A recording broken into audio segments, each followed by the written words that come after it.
Hello and welcome to this video. When you import multiple tables, there are chances you are going to do some analysis using data from all those tables. The relationships between those tables are necessary in order to accurately calculate results and display the correct information in your reports. Power BI Desktop makes creating those relationships quite easy. It has a special feature called Auto Detect that will automatically establish the relationship between the tables in most cases. I've got my Power BI Desktop open. I'm going to connect to a Microsoft Access database file. We have used this file already in this course, so it's already available for you to download. So I'll click Get Data Link to browse to the data source. I'll select Access Database and I'll click to connect to the Access database. So this is the database. I'll click Open and we'll wait for Power BI to connect to the data. So these are the data. I'm just going to click on each of these tables here to select them, and I'm going to load the data. I'm not going to do any transformation whatsoever. I'll click Load, and that will load the data into the Power BI Desktop. The tables have been loaded into Power BI Desktop. So these are the tables here. So to see the relationship between the tables, there is an icon here which says model. So if you click on the model, and that will show you the relationship between each of the tables. So I'm just going to drag this down so that you can see that clearly, and drag that down as well. So the lines basically represents the relationship between the tables. So if I click on the line here, you can see it turns yellow, and it shows you how the tables are related. Here you can see the date column is present in both tables. That shows how they are related. And if I click on this link here, it shows the relationship between the product and the sales table. They are related via the product ID. If I come here, you see the same thing going on between the product and the manufacturer. They are related via the manufacturer ID. And then here also you see the relationship between the product and the sentiment table related via the product ID. There's no relationship with this one here, which is a buy_Joe. And you can manage the relationship from this window here, or you can click on this Manage Relationship tab. So anytime you click on the link, there is a properties option. If you click on the properties, it gives you the edit relationship option. So you can see how the relationship was established, and you can also edit the relationship if you wish to do so. Another way to access that same view is to go to the Manage Relationship option, and you can click on this edit option to show you the view we just had a look at. Another thing here, this is the Auto Detect. This is what automatically establishes the relationship between the tables when the tables are loaded into the Power BI Desktop. So you can click on it just to check if any relationship was missed out. So I click on the Auto Detect and it will run the tool again. And if it finds any new relationship, it will tell you. You can see here it says found no new relationship, and then you can close that. You can also delete the relationship if you wish to do so, or you can add a new relationship. If you were to establish a relationship yourself, you can click on this new here, and then on the drop down you select the table. For example, you can select that table and then you select another table, but obviously the relationship you are going to establish with the table has to have columns that match. So when a you can see here, there is no matching column between these two tables. So it would be difficult to establish a relationship. So when you are specifying a relationship, there must be matching column, at least one matching column between the table.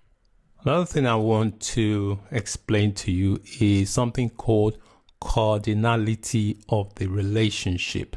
Cardinality basically is when a relationship is created between two tables. It will give you two values, which are either 1, you can see this one is a 1, or it will be an asterisk. So you can see the asterisk here is at the bottom and the 1 is at the top. Now, what those values mean, basically, it tells you how the field in that relationship, how many values are represented in multiple rows and which values are unique. So in this one, for example, what it's saying in here, it tells you the way the cardinality is specified. In order to see how that works, I'm going to just click on the manage relationship so that we can see, and I'll click edit. All right, so now we've got the product table and we've got the manufacturer table. So the cardinality between the product and the manufacturer table is many to 1. You can see here it says many to 1. What that means is that because these two tables are related via the manufacturer ID, in the manufacturer ID for the product table, the values appear in multiple rows. You can see we've got 777 in multiple rows, while in the manufacturer table, the values appear just once. They are unique. Hence, it is referred to as a many to 1 relationship.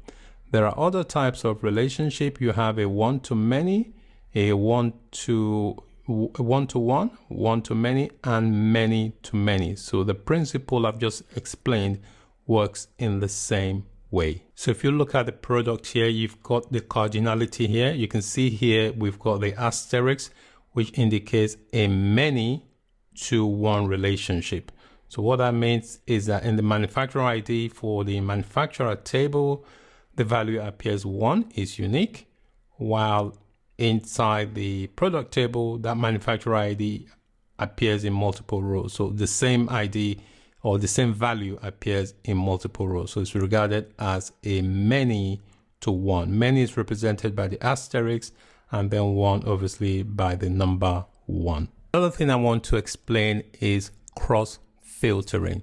The cross filtering direction is very important in modeling. So here I'm going to click on this relationship link. I'll right click and go properties, and you can see here within the sales table, which is this table, and the date table, you can see how they are related. They are related via the date. Both tables have a column called date. Cardinality, I already explained what that meant. And then this is the cross filter. The cross filter direction basically is the direction of the relationship, which means the way the filter propagates in Power BI. The single directional relationship will filter one table based on the other table. Sometimes you need to filter in a direction that is when both are specified. All right. So when you cross filter in one direction, it kind of limits some of the modeling capabilities that you have across the relationship. So when you have the both directional setup, it allows you to do calculations on things across multiple tables. So here, I'm going to change the cross filter direction to both. You notice the arrow here at the moment is single. Once I change that and click OK, you notice now the arrow is now double on this side. Yeah. So what that basically means is that you can see here in the example that the date table is related to the sales table, and then I can come here and do another bidirectional.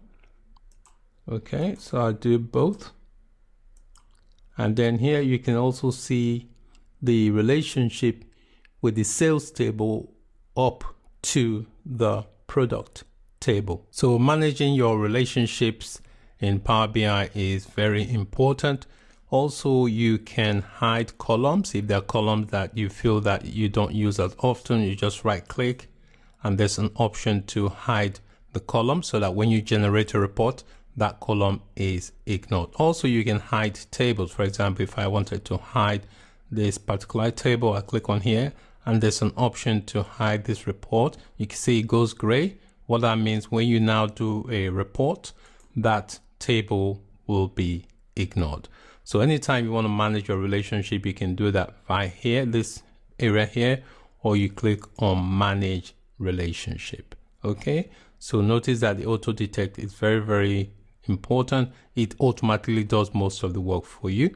But if you find that you need to delete or edit your relationship, you can always do that by the edit, or you can delete the relationship and get auto detect to reestablish that. Or if you want to go and create one yourself, you use the create relationship tab and establish the relationship manually. So that is it for creating and managing relationships in Power BI. Thanks for watching. Bye for now.